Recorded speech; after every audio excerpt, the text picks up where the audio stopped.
Shalom les Koulam, bonjour à tous. Je vais commencer aujourd'hui avec l'évangile de ce 17e dimanche ordinaire.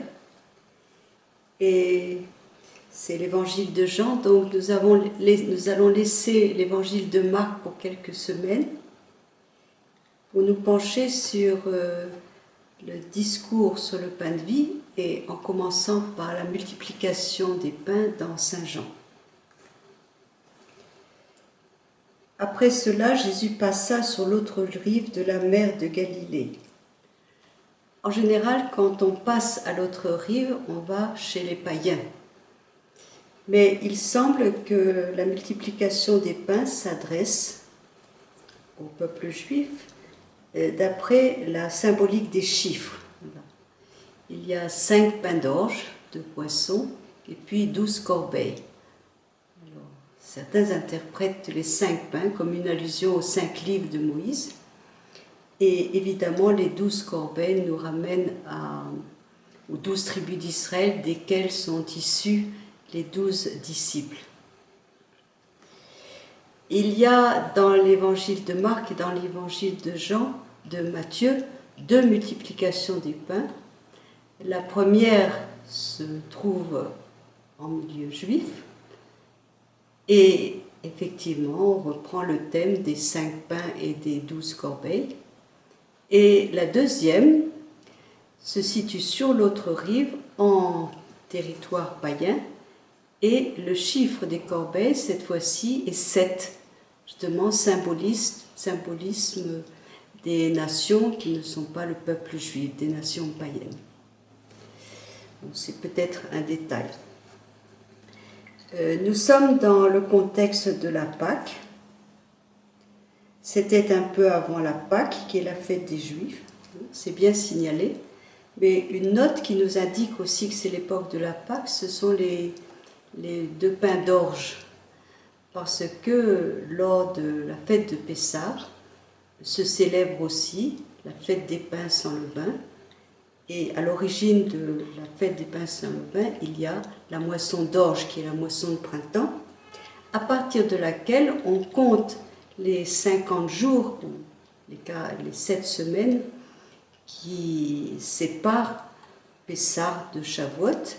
Et à Shavuot, ce sera la moisson de blé. Ce contexte de la Pâque n'est pas indifférent au geste de Jésus. Jésus prit les pains, il rendit grâce et les distribua aux convives. Peut-être y a-t-il une relecture eucharistique, sans doute même, d'autant plus que le mot rendre grâce, c'est le mot grec qui a donné Eucharistie.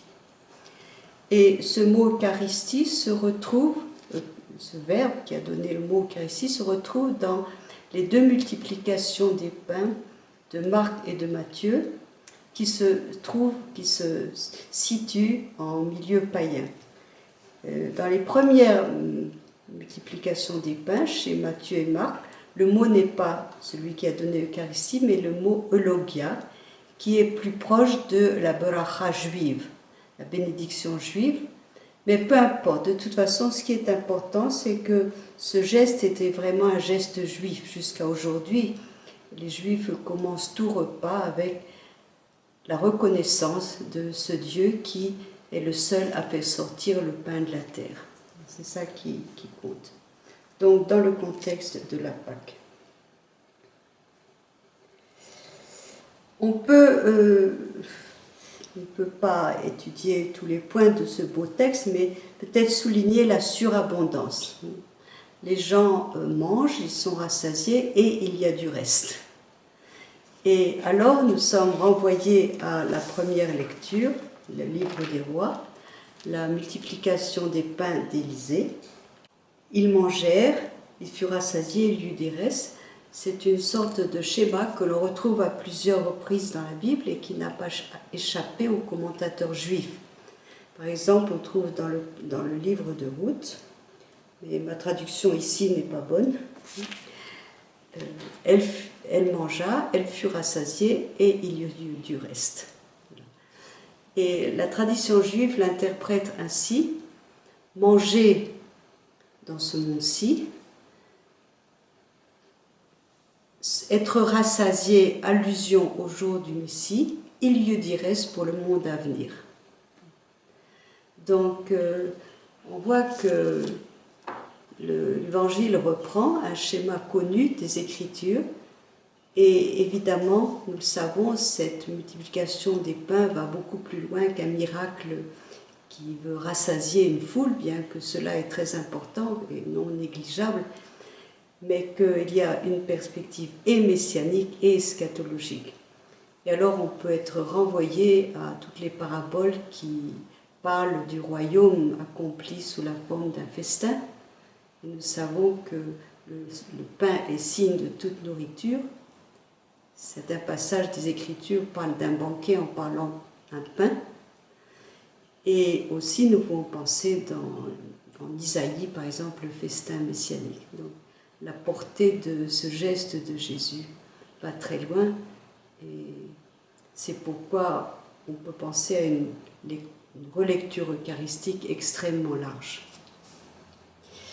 Je peux passer maintenant à la manne, peut-être, parce que derrière ce récit, on peut également penser à la manne, à l'abondance de la manne, la générosité divine, et aussi cette manne qui signifiait plus qu'elle-même. Comme dit le père Beauchamp, un signe tellement ténu qu'il s'efface devant ce qu'il signifie. Et la manne qui était aussi une mise à l'épreuve de la foi d'Israël. Nous voyons au départ qu'il est signalé que Jésus voulait mettre à l'épreuve la foi des disciples, la confiance en la providence divine. Je passe maintenant au psaume. Le psaume qui insiste aussi sur la générosité divine. Tu ouvres la main et tu rassasies tout vivant à plaisir. Poteach et yadera ou masbia lechol ratson. Le mot rassasier a la même racine que le mot set qui signifie aussi plénitude, accomplissement. Et masbia lechol ratson, ratson signifie le bon plaisir de Dieu, sa bonne volonté, sa générosité sans condition. Donc c'est aussi important de le signaler.